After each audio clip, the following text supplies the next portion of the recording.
Ilang araw na rin palang nire-request ni Kitty minion na baon daw, kaya sige, today attempt natin yan. Initially, egg talaga yung plan kong gamitin para dun sa mismong minion, kaso hindi kasi super yellow and smooth yung surface, kaya pinalitan ko na lang ng cheese. Tapos yung scrambled egg na una kong ginawa, in-slice ko lang ng mga maninipes and then ni-roll ko para magmukha siyang flower. Actually, nare-remind nga siya sa akin nung parang evil na minion na parang magulo yung buhok, except ito, yellow pa rin siya. Yun kasi purple. But anyways, dalawang sliced cheese nga pala yung ginamit natin dito. Yung medyo darker yellow and lighter yellow. Tapos yung pinaka-cutter naman, ang hirap talaga niyang gamitin sa nori. Kaya kinut ko pa rin siya ng scissors. Pang ham and cheese lang talaga siya. But anyways, nori yung ginamit natin dun sa damit niya and yung strap nung pinaka-goggles. Ketchup nga pala yung ginamit natin na parang pinaka-glue. Tapos, una pala dapat dalawang eyes yung ilalagay ko. Kaso malaki pala yung na-cut. So, ayan, isa na lang sa gitna.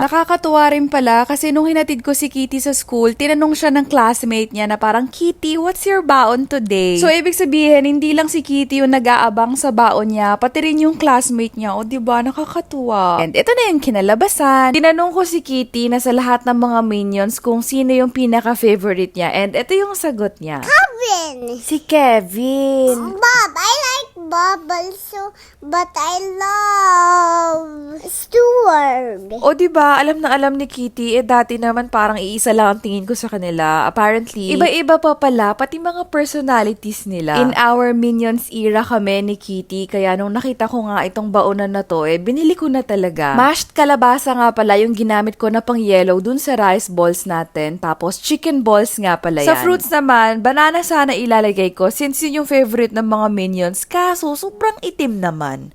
Aba, oh. Kaya apples and oranges na lang yung nilagay ko para sa fruits. Para naman sa details ng mga minions natin, nag-cut out lang ako ng cheese para dun sa eyes, tapos nori naman para sa strap ng goggles. Kamali nga rin pala ako dito, actually parang halfway na nung na-realize ko na parang may mali sa sistema ng ginagawa ko. Kasi usually pag may mga ganyang details, pinapatong ko muna para makita ko kung ano yung placement na gusto ko. Tsaka ko palang lalagyan ng mayonnaise na mag-a-act as glue. Na what if wag ko nang tansyahin, irekta ko na, glue na agad, tapos ilagay ko na agad para mas time efficient tayo. Kaya rin importante talaga na napapractice natin yung mga craft natin kasi dun tayo natututo sa mga pagkakamali natin. Hindi lang sa pagbebento, pati sa paggawa ng mga content, sa pag-crochet, sa pagsulat ng kanta. Hindi mo rin naman talaga siya maper-perfect sa first few tries lang. Kaya in everything that we do, we practice lang, we learn from our mistakes, and most importantly, enjoy lang. By the way, si Bob nga pala, yung pinaka-favorite ko na minion kasi super cute niya. Siya yung merong may hawak na teddy bear. Nakita ko nga rin pala itong chocolate ni Kitty na banana. So, lasang banana din to guys. Tinikman ko kasi. So, ayan, nilagay ko lang siya dun sa mga broccoli para kunwari banana trees sila. And alam nyo guys, sa bawat bento baon na ginagawa ko, hindi lang to para kay Kitty, para rin sa akin kasi pakiramdam ko nahihil yung inner child ko. You like it?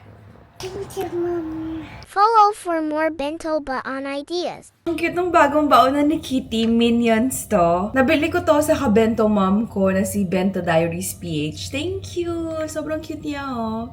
Ang liit lang niya. Tapos, ganyan, may partition siya na natatanggal. So, ayan. Gawa tayo ulit ng Minions themed na baon. Lasang sinigang tong kalabasa natin. Okay lang kasi favorite din ni Kitty yun. Konti lang pala ilalagay natin. Kasi baka hindi mabet ni Kitty pag sobrang makulay. Minsan kasi pag sobrang makulay yung kanin, sinasabi niya, I want the normalize. I want the normalize. Kaya medyo konti lang. Yung tamang didilaw lang siya ng konti. So gamitin natin ng pangrolyo ng rice. Favorite ni Kitty na pangbilog.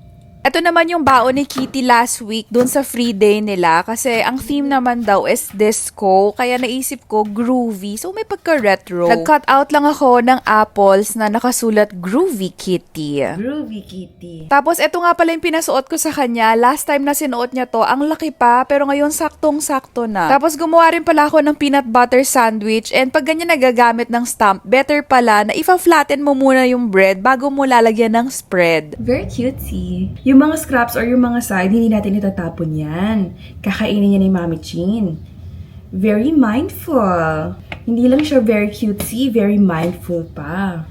Very demure. Fuwa-fuwa nga pala yung ginamit ko na bread. Malambot naman siya, pero yun lang ang problema. Kailangan mo talagang i-slice sa gitna. Tapos yung laki niya, sakto lang talaga na isang stamp yung maka-cut out. Anyway, aware din pala ako na magmo-move lang yung mga apples na cutouts. And actually, pwede ko rin naman talaga silang tuhugin ng stick para magstay sila in place. Kaso syempre, preschool to, so baka may matuso. Kaya I would rather na umalog na lang siya sa bag kesa yung magkaroon ng risk na may matusok na bata. Abaw! Kitty chooses her snacks. Mini oat cookies or this one, the butter coconut bites? Choose.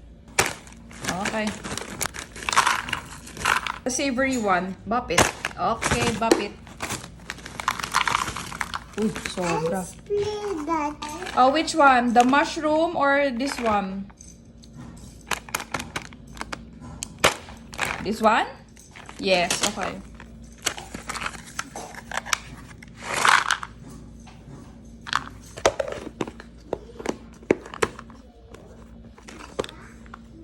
Got this 4-grid snack box for only 100 plus pesos.